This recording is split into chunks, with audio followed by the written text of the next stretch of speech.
Hi, my name's Jennifer Mansfield, and I just got up at 4:20. I don't know why, but something perked me up out of bed. There's birds chirping outside, and I have a Benadryl hangover from my allergies bothering me so badly lately. Personal stuff that you don't need to know about. I'm making this video this morning because recently I had to go off of my Facebook page because there was so much going on regarding homeless people who are unhoused and don't have a place to live right now. Seems to be there's a lot of resentment from those who do have a place to live, which is odd when you think about it, because if you have everything you need and you've worked for it and you're well off and you have a roof over your head, it begs the question, why would you be resentful of somebody who is on the street that doesn't have what you have? So I got to a point where that argument was getting to me, and I'm just an ordinary person with very little well, I have one experience in which a person that I cared for lost his life due to some of what he was experiencing living on the streets. So, and that's when I got involved with a particular group that's a local group called Homes Now, Not Later. At some point, and I can't remember when, and we were trying to figure this out the other day, I met a man named Jim Peterson, and he's I think a 17-year veteran of the streets, and he has a keen understanding of what it is to live on the streets and survive the streets and witness the atrocities of people regarding those who live on the streets with anything that's less than humane behavior towards their situation. I can't remember if it was Jim himself who told me or recounted a story where a man was set on fire. This is one story of many different stories I've heard from people who live on the streets where judgment was made against them for being on the streets. We've got words and jargon like hobos, bum, derelict, transient. There are so many words that people use that are derogatory words. Drug addict, mentally ill, degenerate. These are words people use when they see somebody on the street holding a sign, or they see somebody with a backpack, or they have to encounter someone who doesn't smell as nicely as they do because they haven't had a shower for a week or two. These are the things that are considered socially acceptable, and so then we get this like bird's eye view of what that is, or we grow up around a lot of desensitized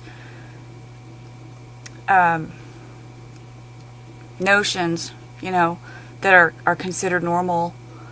We just make these assumptions like, oh, this person made these choices, so therefore you put themselves there and they can get themselves out of that situation because they've chosen it.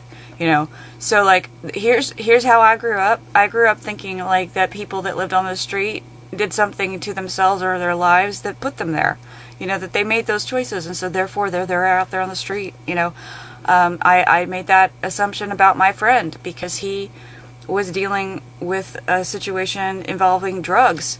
He had a drug addiction, and he had a substance abuse problem from his childhood, from the day he was born, because his mother was addicted to pills, pharmaceutical pills, that is, okay, so they're legal. Through her whole pregnancy, she was pumped full of medications, and he came into this life a drug addict, okay? So basically, he was screwed from the start. He didn't have that choice, all right? He came into the world with this struggling problem from birth, and started smoking cigarettes when he was about 8 years old, okay? And got all the way through high school without doing anything more than pot.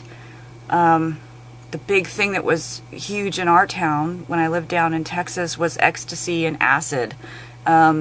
And then drinking yourself to death. Basically, everybody in the town I grew up in, the way you got high or partied was getting drunk. We had more instances of DUIs and DWIs and deaths from alcoholism and people crashing their cars than we did from any other kind of substance abuse. So yes, my friend had a substance abuse problem since his infancy, since his existence in the womb, and came into this world with a problem. This is his handicap. All right, so a lot of judgment was made towards him from day one, and he lived his life this way. And we knew each other in high school, and I knew what he was dealing with back then, not to the extent of it that I did 20 years later, when we met again, and he came here to live in Washington State from Missouri, which is where he ended up. So he came up here having probably tried out every drug in the book, whether it be pharmaceutical or on the street, because he has lived that life. And he also has lived the life of being in the Navy, being an artisan of food. He went to school and did the culinary arts program. He almost had a car lot that he was going to run because his father bought it for him, but he bailed on that. That was a point of contention between him and his family. There were a lot of irresponsible choices that he made throughout his life where he burned a lot of bridges and pissed a lot of people off. He kind of lived his life like a rock star, minus the fame and the rock and roll, even though he had the music. He loved the music. So he lived his life fast and hard, never a dull moment. A lot of enemies, a lot of friends, and when I got to see him again 20 years after not seeing him since high school, he was really hardened by life, but we picked up right where we left off as kids. It was kind of a interesting reunion. So, my point is, I couldn't deal with him. It was too hard for me to deal with his alcoholism when he got here, because I have my own PTSD issues involving alcohol and people close to me who choose to use that as a crutch or as a mechanism for coping with trauma that they've experienced. So, and I can tell you firsthand that most people who have a substance abuse problem are usually dealing with some sort of personal trauma when it's something that they choose to do or partake in. They're trying to numb themselves from what they've experienced in life. So for those of you out there who are making these harsh judgments about drug addicts or alcoholics, you kind of need a reality check. I want to give you that little heads up so you don't look like a fucking idiot when you're out there making these commentaries about how people have made these choices, and then how they're ruining their lives and that they can just change it. Because usually something has impacted their lives so traumatically that they're dealing with it the only way they know how, the best that they can. So when you live on the street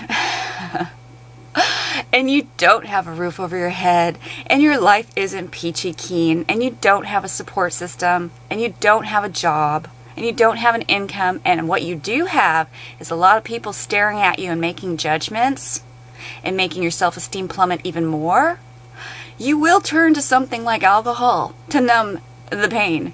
Okay? So a lot of the people, I could say at least 80% of the people that are having to struggle living on the streets will tell you straight up, yeah, I've drunk myself into oblivion, or I've taken a drug here or there so that I don't have to feel this way, because I feel like shit, So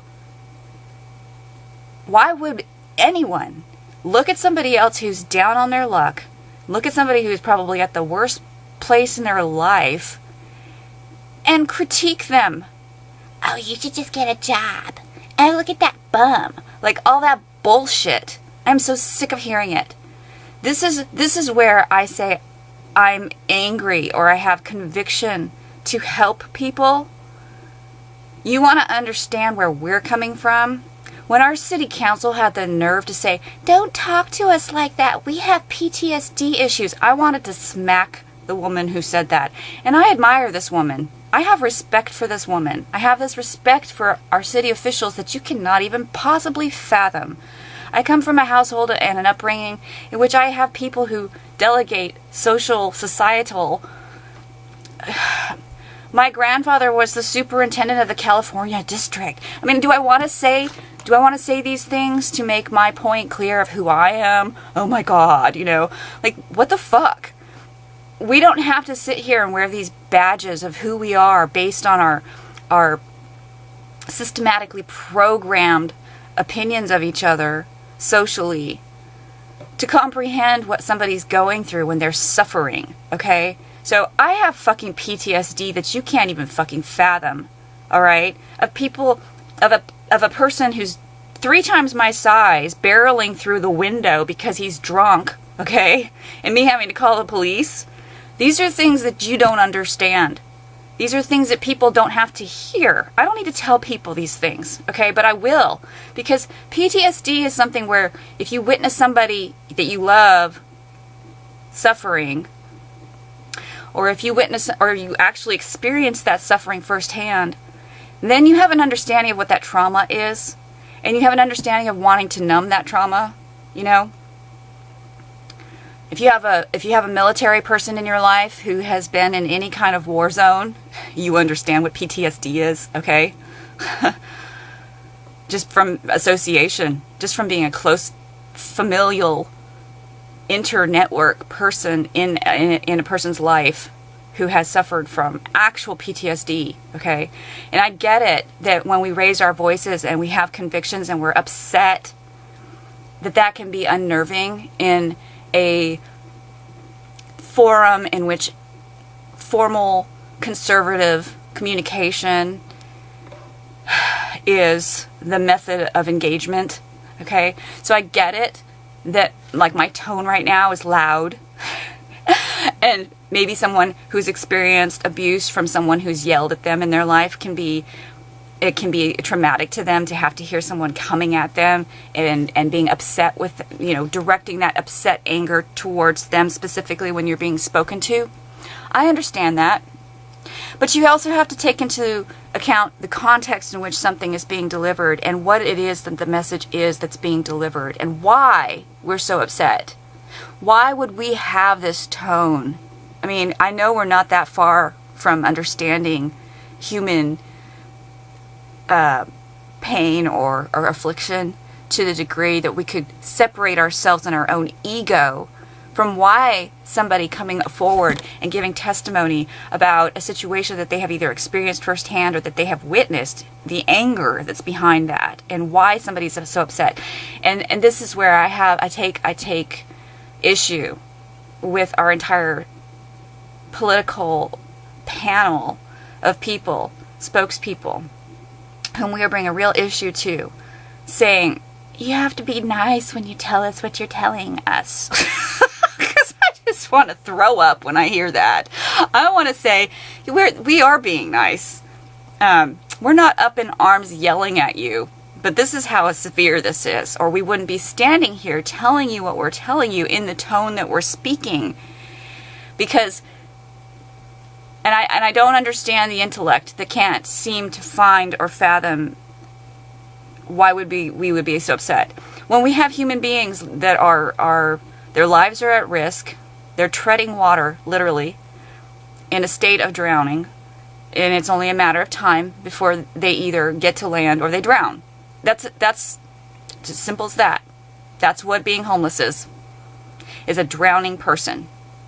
They're treading water.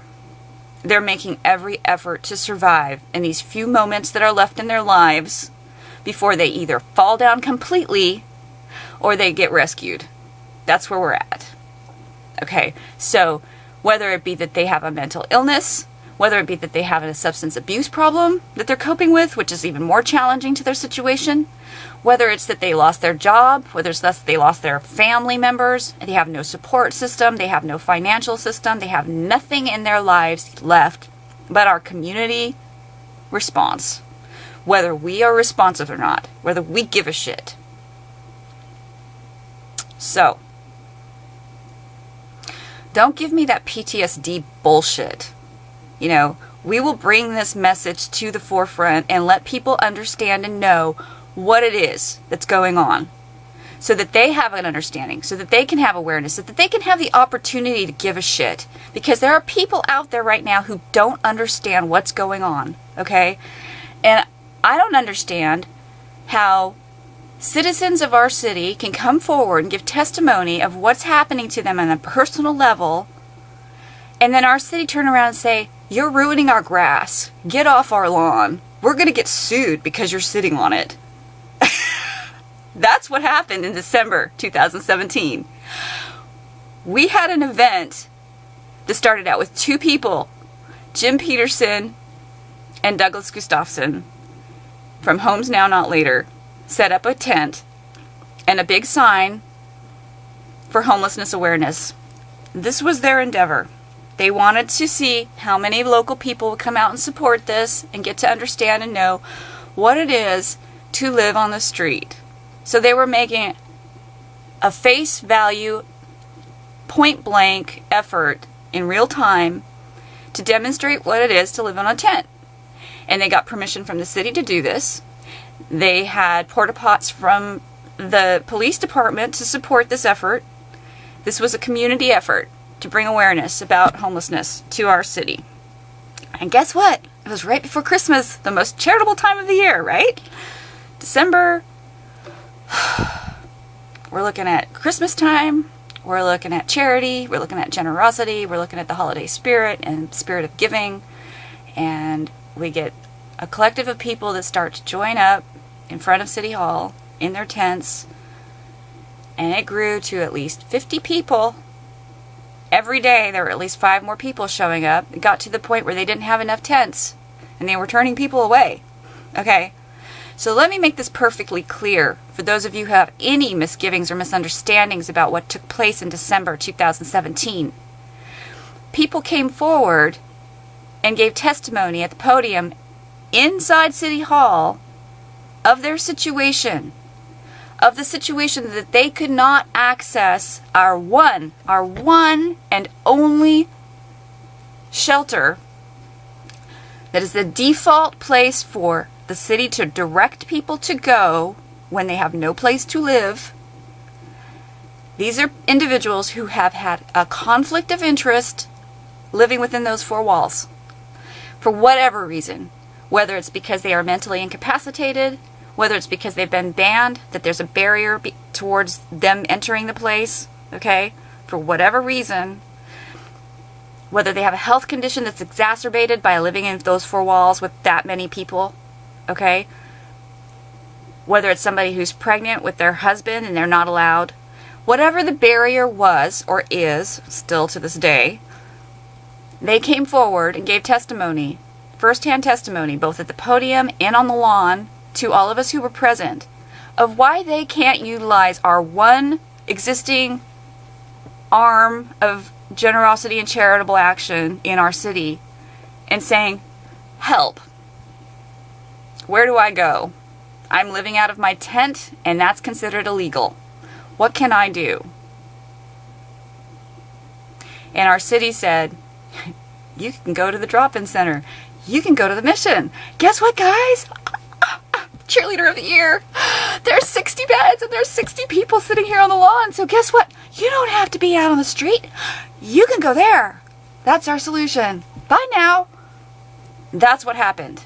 So for anybody who's ignorant of the fact of what actually happened in December 2017, that is the conclusion.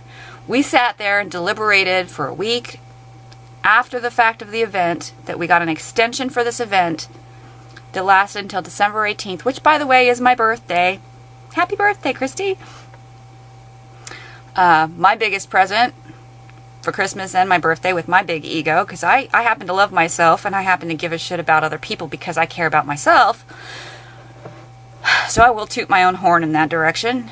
I think you should all love yourselves enough to pat yourself on the back for coming forward and saying, I matter. and that I deserve better than to live in a tent on the city streets or be fined and penalized for taking up my own living, breathing, occupying space that I was born into, and being told I'm illegal to be occupying the space when I have nowhere else to go. Okay, think about that. If you don't come into this world and you don't have a support system that's paying for your way, that's putting food on your plate, that's putting a roof over your head, that's telling you that you're beautiful and lovely and wonderful and smart and intelligent every day, if you don't come into that kind of world, then you're shit out of luck. Guess where you get to be? On the street, getting fined until you're put in prison. What the fuck, people? Seriously, is this the most we can do as a community? And you want to know why we're so angry? You want to know why our public is so up in arms? Yeah. So, the point of contention I have is that our city officials made it perfectly clear that they would be sued because of our RCW state laws for protecting our lawns. And that the people that were residing on the lawn in front of City Hall, which was a public lawn, were breaking a civil rule, a state law, and would therefore be penalized for it. Somebody actually threatened a lawsuit against the city if they allowed the tent encampment to continue beyond December 18th. That's what happened. Okay? And the persons who were in communication deliberating this process directly with our city officials in private meetings were given firsthand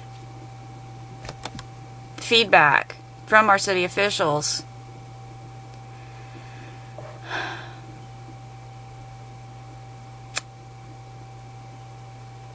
And I have to say, some of what was stated wasn't a pleasant exchange. So, and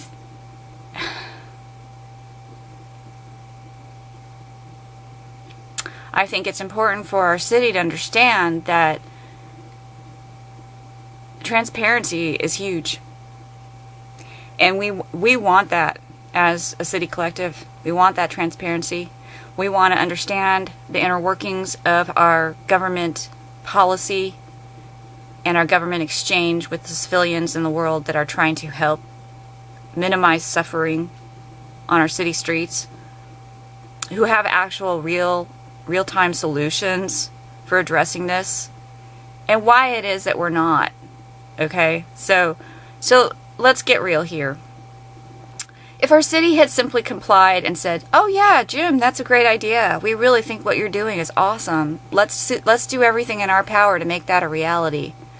A tent encampment, that's what you need right now to get people off the street? Okay, let's find a place in our city to get this thing going. You've been on the street for how long? You exist? Oh wow, 17 years? You have 17 years experience being a homeless person? God, you're such an asset to our town. Damn, we are so lucky to have you that you know how to deal with this situation that we're experiencing. This thing that's a national crisis of people living on the street because our economy is basically fucked right now. And land is the biggest commodity. And whether you have the money to claim it, because if anyone hasn't noticed, that's what's going on here. Okay, we're being squished into little sardine places because we have a big, vast, gaping hole of the have and have-nots in our society right now. And we have a huge drug problem right now, which is being funded and filtered into our nation by our actual government. You want to know where these drugs are coming from? And who's profiting from it? Look at Uncle Sam, okay? Because that's what's happening here. We've got police agencies dealing with the fallout of human beings being impacted by drugs that are being put on our streets by our own fucking government. All right? They're importing it, they're selling it, they're making money off of it, and then they're telling you you're bad and they're locking you up in prison. And they're making money off that. So, the collateral damage is human life, human dignity, and all of us on the hamster wheel that are being compliant or complacent in our comfort zones of having enough to be able to sit there and twiddle our fingers and say, I wonder how we can deal with this problem. I don't know. Let's sit on it and think about it for a while. Let's have another meeting. Oh, you know what? That'll make us look really charitable, like we really care. If we can sit at the table and discuss this over and over and over and over and over again and act like we really don't know what to do about this problem. Barf. Gag me. Come on. You've got people sitting here saying, we know how to deal with this problem. Look what we can do. We can build tiny homes. Oh my God, look at how cute they are. It's so cute. They'll like make Bellingham look so cute and eclectic and fun to live. What a fun, cool place we would live. Look at all these cute little tiny homes and nobody's living on the street because everybody's in a house. Oh, what a brilliant idea. But no, what we get is, you're sitting on our lawn. Oh, it's turning into mud. Oh my God. You need to get off our... Look at these yucky people sitting here. They all have issues and problems. I don't want to see this when I'm going to work every day. That's what we're getting. You know? Oh my God, you're yelling at me again. That's my PTSD. I want to vomit. This is our city. This is our fucking town doing this shit. This video is fucking 26 minutes long of me sitting here pissed off about it. Okay? I had to leave fucking Facebook because I'm so fucking pissed off at hearing people say this bullshit, Crimea River bullshit. Homeless people. I don't know why are they sitting here talking about this. Like, I just want to vomit.